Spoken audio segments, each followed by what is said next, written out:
At the start of the manga, VCR main character is trying to study. His friend came there and said, "Are you still studying?" This friend says, "You are putting all in for the test." On which the main character replies, "Tough when you are aiming for a good college, isn't it?" As the main character's friend left, we see a girl twirling her hair. VCR main character already knows about it, and as his friend left, we see a gal-looking girl with large breasts entering the room. She dropped the bag near Arvind character's bench and lump on him, but the main character moved away as she was about to hug him. So, she fell on the desk. She said, "Why are you trying to avoid me?" On which the main character says, she knows he will dodge. We get to know the name of this character, she is Katabami-san. The main character says, "Get out of my way so I can study," on which the girl does not move an inch. The main character says, maybe it's because we've known each other since we were kids, or maybe because she's carefree. And we get to know that she is also a shape-shifting fox. She seductively says, "Why don't you move me out of the way?" The main character says, "It's always been bad with Katabami-san." We see she's twirling her in the main character's face and saying, there, what's the matter?" We get to know that ever since the main character was a kid, she's been making him cry. She chased after him with strange objects such as a snake. She used her power as a mischievous fox to play pranks on him. The main character always has to hide her identity so that no one knows about it. We see that the main character had enough, and he grappled the tail of the fox girl and pulled it. He said he had told her not to show her tail and ears at school. As he pulled the tail, the girl started to make sound. The main character said it will be bad if she is caught. The girl, who is looking like she had done the dirty, says with a mischievous face, "Do you like to be rough?" In a seductive manner, she said, "You are so naughty."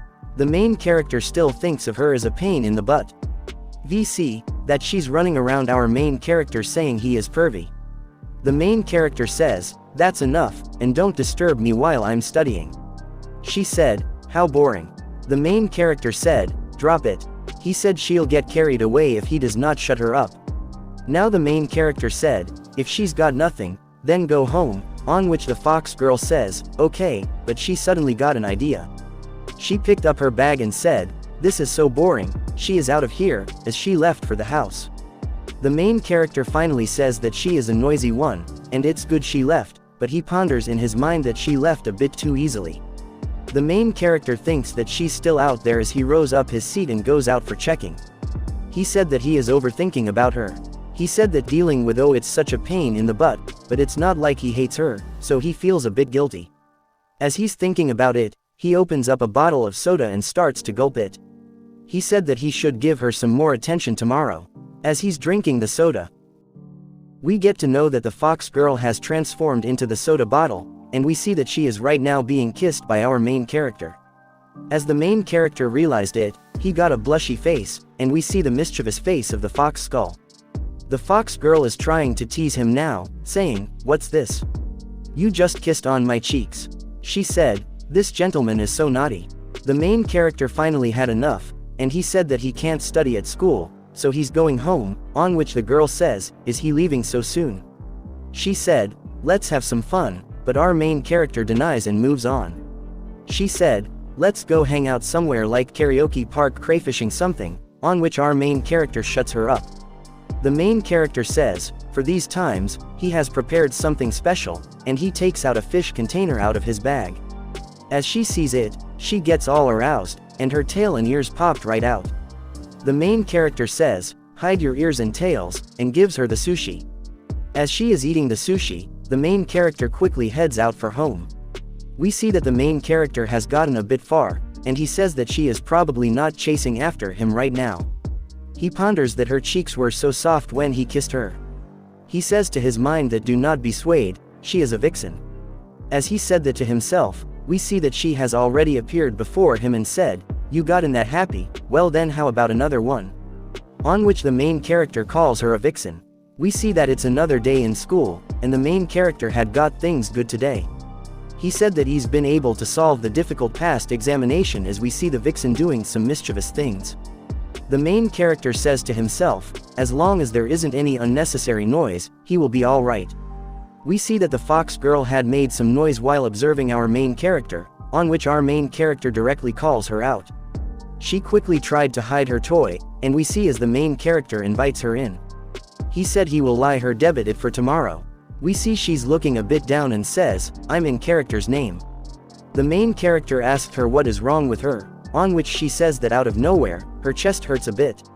On which the main character asks her, what happened to your chest? On which she said that she suddenly feels this tightness in her chest. She said, it's beating so fast, on which our main character says, you are obviously lying. The fox girl is trying to show that she is in pain. She said that she is feeling dizzy, and she is fainting now as she dropped on the dirty floor. We get to know that the main character knows that she's pretending to play dead, and he is telling us how many times he has been fallen for that. We see that in childhood, the fox girl used to do the same, and as our main character tried to help her, she used to scare him and then pulled him into her arms. The main character says ever since he was a kid, she had made him worry about her just to take advantage of him, but not anymore, she can never trick him again. That is what he says. The main character is getting a bit anxious and can't concentrate as he doesn't know what she will come up next. He said she is being surprisingly quiet today, and we see her figure which looks like she fell asleep salivating from her tongue. VCR main character gets close to her and says he wishes she will be always this quiet. But he says this happens only when she's sleeping, right? He says how can she sleep on the floor such soundly? As the main characters touch her, she opened her eyes. The man clicked and knew he let his guard down. As the main character is trying to do something, she quickly came on her feet, put her arm behind the main character, and hugged him so tight. The main character was being strangled in her breast. We see her saying with a mischievous look, did you try to approach me all of a sudden? She said, it looks like he has been tricked again. She said, you have never been changed ever since you were a kid, you are so easy to trick. She said, now you are going to play with me. The main character says, you are not the same size like when we were kids. The main character says, he will come, just let him go. We see a karaoke center with a fox logo on it. We see that the fox girl is trying to sing in the karaoke with our main character, as they are getting hyped up. We see that our main character finally realized something, that he had forgotten everything that he had studied one more time because of the stranglement of her breasts. We see the fox girl roaming in the school hall, wondering what she should play with her main character today. Suddenly she had called out by someone. We see that it's a teacher. She is saying, you are sneaking around the main character, aren't you? She said, do not hang around school after the school is over, on which our fox con agreed to it as the teacher left. We see the mischievous sign on our fox girl's face, and she gets the idea for today. VCR character was studying math in his classroom. He was trying to solve a question with a different kind of formula. As he is doing that, we see that the door is now open, and out of the door, the teacher who we met earlier comes in the class. She says, you haven't gone to school yet, on which the main character sizes it. The teacher said to our main character, you are staying late again. She said, don't stay behind too much at school, it's a pain, on which our main character apologized. She said with a mischievous look in her eyes, which one? Which problem are you stuck on? I will help you, on which our main character says, sure. She says to her main character, you study too much, you know, students learn better when they have some fun once in a while, on which our main character makes a dead expression. She said, let me teach you how to have fun, how about it? On which our main character denies. We see that the teacher usually is gloomy and think that guys that play around too much are trash and sturdy enough to be able to do calculus in your head. The main character thinks she's usually more like this. The main character said more importantly he is stuck at a math problem of 11th like our main character thought it was the fox girl who has disguised himself as the sensei. He said to himself look like she has disguised herself, but it doesn't seem like she knows that he knows that she is the fox girl. The main character says if that's the case, then it would be okay to play a little prank on her. The main character tries to ask her a question about, and as the fox girl gets close, the main character touched her invisible ears saying that there is some lint on her ear. We get to know that the ears of Vixen are quite sensitive as our main character does the ear. We see that she's getting more and more aroused. We see that our main character touched her invisible tail on which she said in the sense's voice, what are you doing? Our main character said, what is wrong? On which she said, no, nothing. We see that she is losing all her senses as it is making her tickle and aroused, She's thinking for a second if the main character is doing it consciously as he figured her out. The main character, who was just trying to mess with her, forgot about it and is thinking that her tail is so fluffy and enjoying it. The main character said he is satisfied, and let's call it a quit. He finally reveals the truth about how he knew that was the fox girl and asks her if she wants some sushi, on which the fox girl said, sure. We see that she is finally in her real form, looking all embarrassed and beautiful. She asked the main character, how did he know? The main character said, first of all, your acting was off today. It was left sharp then used well. Maybe, he said, turning into a teacher, it was a great idea. He said, you were kind of weak today. The fox girl, getting defeated and embarrassed, said, don't use that tone with me. Don't you dare, on which she became a cartoon character and said, stupid, to our main character and said he was an idiot. She said, do not think that you won. The main character, as she was leaving, said he has seen some things like this before. He said that the fox girl will be quiet for a few minutes, but only for a few minutes. We see that the fox girl has returned to the classroom and hanging to the door. She said, could I have some sushi, please? With the embarrassed and sad-looking tone, on which our main character laughs and give her some sushi. Seeing her miserable state, she asked him for some juice too, on which our main character, enjoying it, said, okay, and gave her the juice. She then asks for some fried chicken from the convenience store, on which the main character said, just eat, and gave her that too. He said he ended up laughing so much but he feels kind of bad about it, but he haven't seen her like this anytime soon, and we see the mischievous smile on the face of the fox. The main character realized that it was all part of her plan. He wonders from when did she make such a cruel plan. Once again, the fox girl has won it all, and she has the main character on his knees as she is eating and running away at the same time. It looks like this time, Kumo-kun is in the library. As he pokes his head out, we observe him saying that he has some books that are due. Of course, the library girl says yes. It looks like the main character wants to renew this one book. As he takes out that book, we observe his eyes landing somewhere. He is surprised to see the mischievous fox come there. As he takes her name, she slyly says the name of the main character, while the library girl is just confused about what's happening.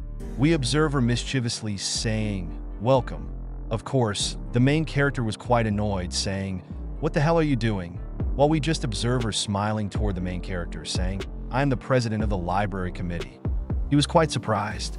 The main character says, Kataba Missen, who takes nothing seriously, is the president? But she just replies to him, I am serious about it. Fine, 1 second. It looked like she was braiding her hair, as well as asking the library lady for her specs. In the next second, we see silky hair and braids that are looking gorgeous on her. Jesus Tad. This is Kataba Misana's serious librarian mode. Engage. She is so proud of it, while the main character just thinks, except that your appearance has nothing to do with it. We observe him putting the book on the table, saying, well, as long as you were taking it seriously anyways, extend this.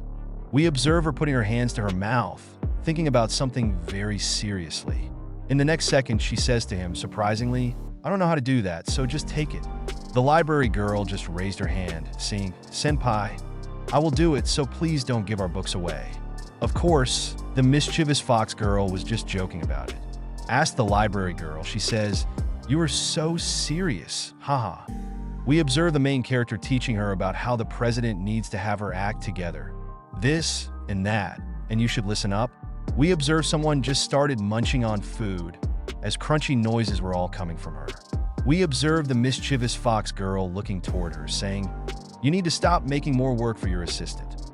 The main character was telling her this, as she looked toward where the noise was coming from.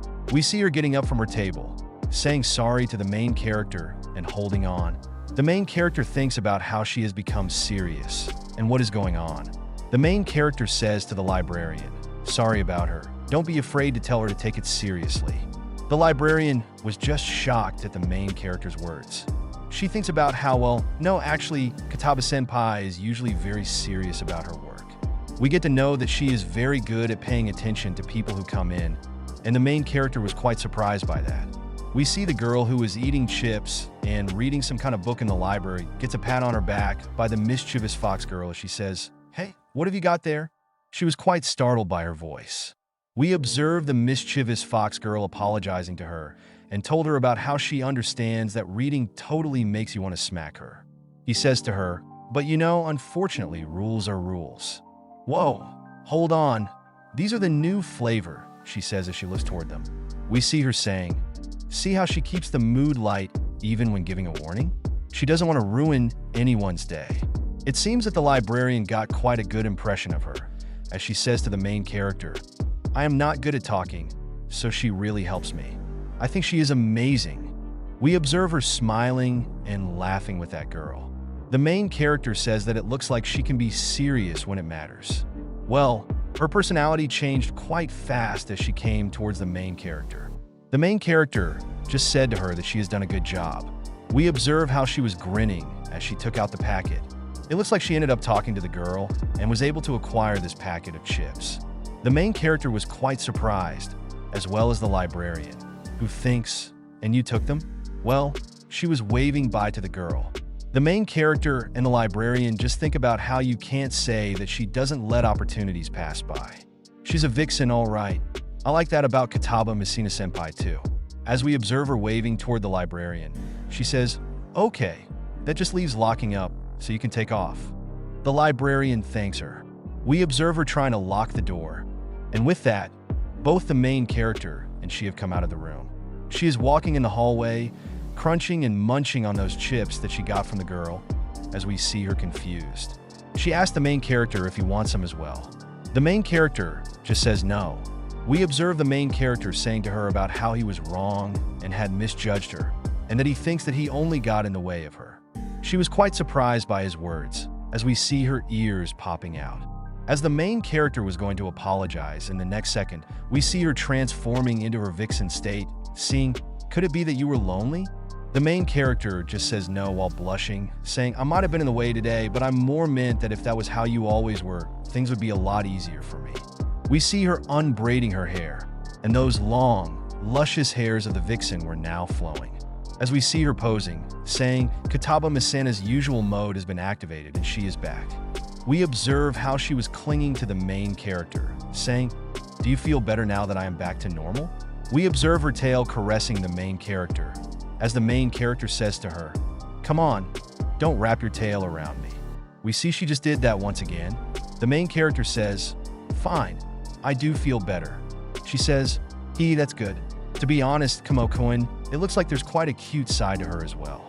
The Foxgirl, who is just sitting, we observe her humming her folk's voice, saying, "Let's hang out." As we see our image, we now ask, "Where did he run off to?" We see the back right in front of her and her sly smile, with her mischievous look and those vixen airs. The main character, who just rubs his hand and came into the classroom, says, "Well, I guess I will have to head home." As he came closer to the bag and picked it up, we observed that the bag's weight was too much, and he almost stumbled down. He couldn't understand why this bag was so freaking heavy. This thing is unreal. As we observe some air poking out of the bags with some print sign on it. The main character said, "It weighs a ton." We observe with a large puff of smoke, and the vixen has finally turned into her original form, taking the main character's name with her mischievous face and embracing him. The main character says, "So it was you, Kataba Mizana, after all," she says, as her chest presses against the main character. "Who are you calling heavy? That's beyond rude." The main character says, "Her boobies are touching my back." We observe her climbing over the main character, saying, "You little bit." As we see her biting the main character's head, the main character is just screaming out. We see she is holding on top of him, almost sitting on him. The main character screams out, "So heavy." She says, "You are still saying that? Why? Okay, I get it now. Can you please just get off?" The main character begged her. We see her mischievous smile as she says, "Well, since I'm already up here."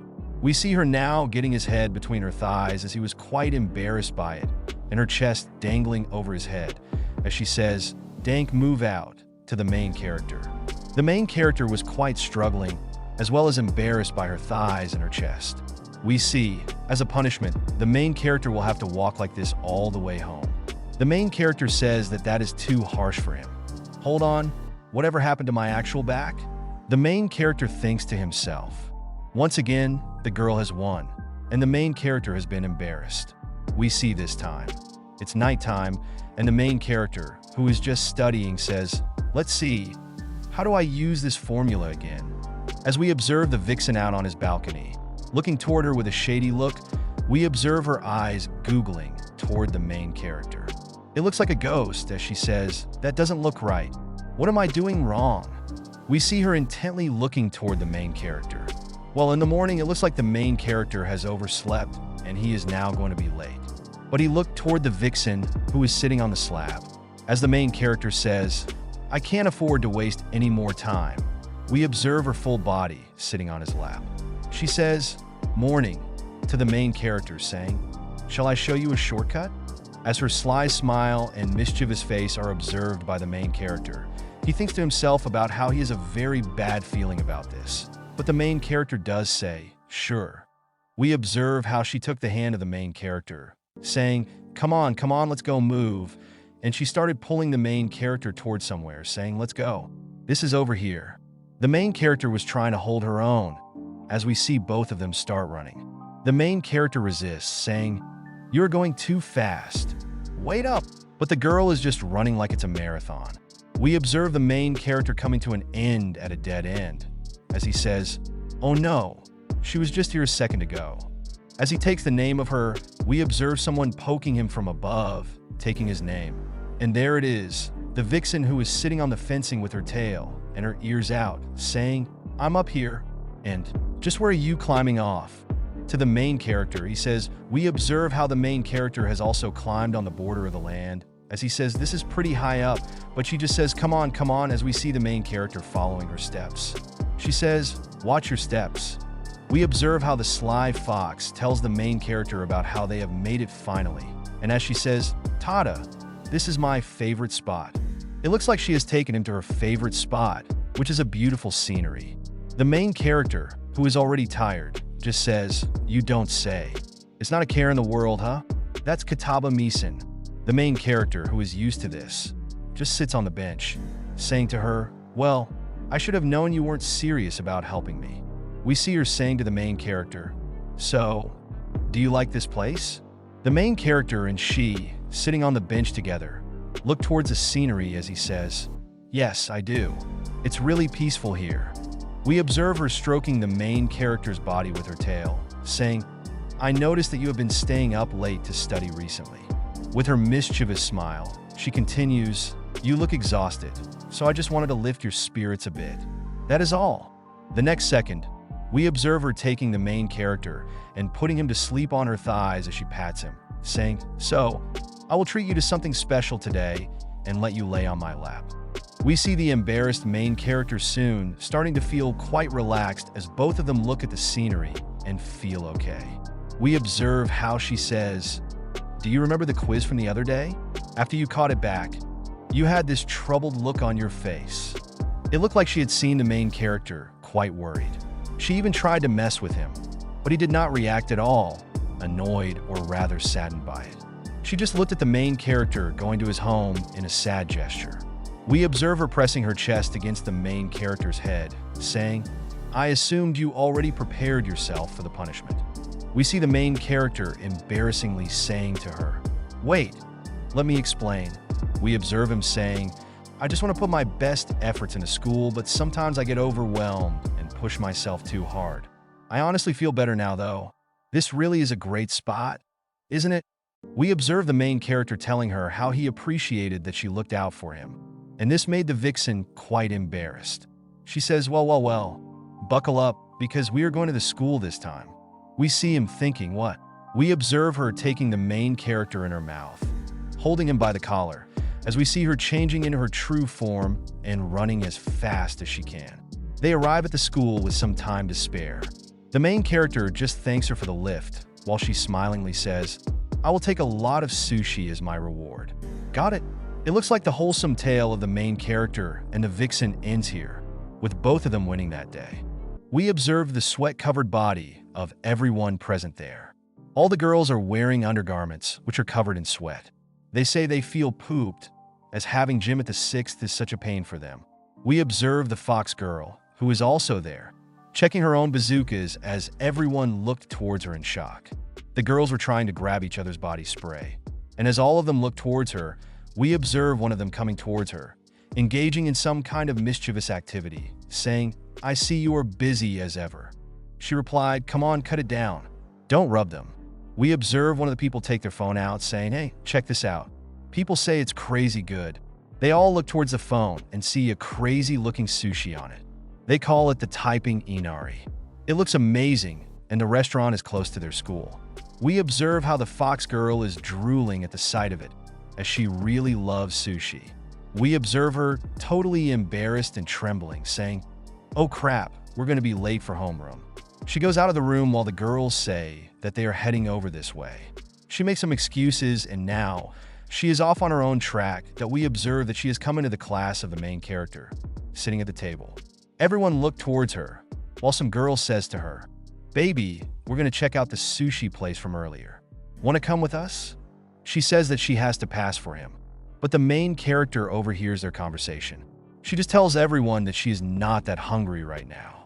As they all leave, saying bye to her, they observe the main character turning to look towards her, and she, who is almost transforming into her real form, is drooling with her mouth down as she wants to eat the sushi and is getting mad about that fish. Of course, because she's a fox, the main character realizes, so, was it a lie after all? We observe the main character taking the name of her, saying, "Kataba Missin, are you alright?"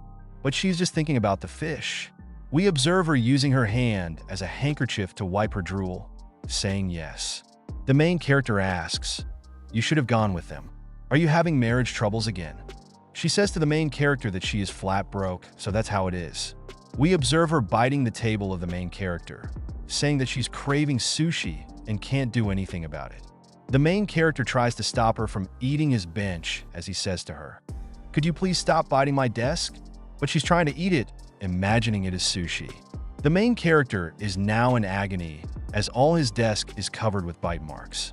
The main character asks, "Okay, so you are really that hungry, huh?"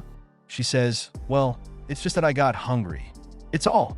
We observe her coming towards the main character with her tail and ears poking out, saying to him while hanging towards him, "I'm super hungry all of a sudden." And she says, "I wonder why. I feel like this when I went hard during gym, saw some food sauce. That's all it took." We observe her removing her clothes and then showing her stomach to the main character, saying, "Want to take a listen?" The main character embarrassingly says, "What are you saying?" We observe her taking his head and pulling him in towards her by sticking him up to her stomach, saying, "Hold on. What are you? Are you releasing closely?" We observe the main character, and as soon as he touched her stomach, he heard a noise so loud that it almost burst his eardrums. He screamed in pain. We observe her laughing in her cat form, saying, "That was so loud." The main character said, while holding his head, "Since when do stomach aches make noises like that?" We see her singing to the main character. "Now, do you understand how hungry I am?" The main character said to her, "I get it. I get it." We observe how now she doesn't care what it is. She just wants to put something in her mouth already, and she chomps on the main character's toolbox. The main character says, "Please don't eat my toolbox," while we observe the toolbox in the main character's hand as he says, "If you need to chow on something, bite your own stuff." We observe her mischievous smile coming towards us as she says, "Something of my own." In the next second, we observe her taking the dominant position and pinning the main character towards the ground as she gets on top of him. The main character, who looked towards her face, which is oozing with "I'm good," says, "Oh, Fox, after all?" Is she trying to eat the main character? We observe her licking the main character more, just that, but even biting him. The main character is getting more and more embarrassed. Now, she is biting the main character's ears and his neck. The girl is salivating all over the main character. We observe her getting up, saying, "I am satisfied," as she takes on her sly smile form, saying, "How about we head home now, Kamuku?" We observe the main character, who is on the ground sobbing, saying, "Why? Why would you do something like that?" As we observe her saying to him, patting him, "Of course, because you are a free meal this time." It looks like the main character almost got eaten by this mischievous fox. In that empty playground, two children are sitting. It looks like the main character and the fox girl in their childhood state. As the main character asks the fox girl if he can call her by her first name, the girl, who is sitting in front of him, says, "No way." The main character was a bit hesitant, but asked, "Oh, why not?" She says, "No reason." The main character says, "But I think it's cute." "What the heck, that's gross," she responds, and as we observe, even in the flashback, the main character is still a wimp. We observe him saying, "It's unlikely for you to be so bold." The main character apologized, and it looks like he has to punish her with his iron condor squeeze again. He screams out, "Please don't." We observe the main character, who is sitting in the class, wondering about something as he thinks, "I thought she would come over by now. She's just over there fidgeting. It's rather strange." We observe her struggling with something on the glass door. The main character couldn't figure out what was happening as she came close to him. We see her hesitant state near the main character, which is quite unlikely of her, as we've seen in the past. We observe her taking the main character's hand as she says his name. We observe her saying, "Sorry, I can't mess around with you today," as we see her all flustered. The main character was a bit hesitant as she says, "But I was wondering if maybe you could please help me do some grocery shopping?" We observe the main character just looking towards her as she says, "I have a feeling you're going to say no way." The main character says, "Sure, that's fine. It's no big deal really. Would you?" But the main character, who is just looking for this chance with a blushy cheek, says, "Leave it to me. Don't let appearances fool you. I am a man after all." We observe the main character's steps, which feel like a gravitational pull by the sun, as we observe how the main character has to climb all of these hundreds of stairs up with the bags filled with the rations of the fox girl. The main character, who is so confident, thinks to himself that he was overconfident. That's right, Katagami-san's house is. We observe the fox girl saying to the main character, "Hang in there. I feel like my limbs are going to fall off." The main character, who is thinking about how to forget that her house is this high up and that she buys in bulk, says, "Although usually, you only buy about half this much." We observe her saying in an embarrassed tone with a blushy face, "Yes, well, I actually forgot to go shopping 2 days ago, so you really need to stop that." The main character, who is getting pressed by her body, mainly by her chest, says, There, I will use my body to help you." We observe the main character, who is already struggling and now blushing, thinking, "If I lose consciousness now, I will never make it, so please stop." As we observe them finally reach their destination, we see a majestic, shining structure. Someone says, "It's been a while, Kataba-missin. Your house is the one in black, right?" "Yep. Feel free to let yourself in," says the main character as he enters the house, saying, "Pardon the intrusion." We observe how there are already multiple foxy girls looking towards the main character, peeking out of the room. We observe all of them knowing the main character as they say, "It's Shimonia-chan." We observe every one of them being happy to see the main character as all of them hug him, saying, "You are all energetic as ever, I see. So, would you please put these?" he says, naming the fox girl, who is trying to get out of the situation very calmly, as the main character took the name Katabami-san. It looks like it won't work as all of them are Katabami. We observe the main character blushing a bit, but looking towards this moment, and with a straight voice, calling the name of the fox girl, saying Tama-chan. We observe how she was totally stuck in by the main character calling her and all of her sisters and brothers, or whoever they are, blushing towards it. We observe her totally mesmerized by it, blushing all over as she takes the main character's collar, saying, "If that's how it's going to be." We observe her dragging the main character with her, saying, "Please put all the bags in the kitchen, Nazumoka." We observe how everyone there is now blushing, calling the main character's name and calling the fox girl's name altogether, as all of them are totally embarrassed. We observe the fox girl lunging towards her family, saying, "I will popularize you." As we observe the main character, he says, "They get along well nicely." Nicely, the main character, who put all the rations in place, comes out and sees the power struggle going on in the family. She says, "She got me. I am sorry, Najin. I am sorry." With how lively they are, it's no wonder things get so out of hand. We observe her totally embarrassed and angry face as the main character looks towards her. She says, "That should teach them a lesson. She is tough, you know? They will tease you if you react that way." My bad," he responds as we observe the foggy girl taking something out of the kitchen and saying, I mean, you don't normally use that dumb name with me, Tama-chan. That's true. That reminds me of the time I tried calling you Tama-chan back when we were kids, he says. We observe her trying to brush off any memory of that, saying, I don't recall that. Pretty sure you told me to stop calling you that back then. Nope, it doesn't ring a bell, she replies, trying to make the main character stop saying it. Forget it. I'm going to start baking dinner. So now please get out of the kitchen. The main character says, okay, I'll see you later. We observe her hearing this and responding. See you later? What are you saying? It's not like I'm telling you to go home. You're sleeping over tonight, along with dinner and a bath. The main character is totally embarrassed by what she said, turning around 180 degrees. Well, that's it for now. From now onwards, this series will be posted on this channel only, so make sure to subscribe if you haven't already. And for those waiting for updates on the second channel, we'll address it as soon as the strikes are lifted.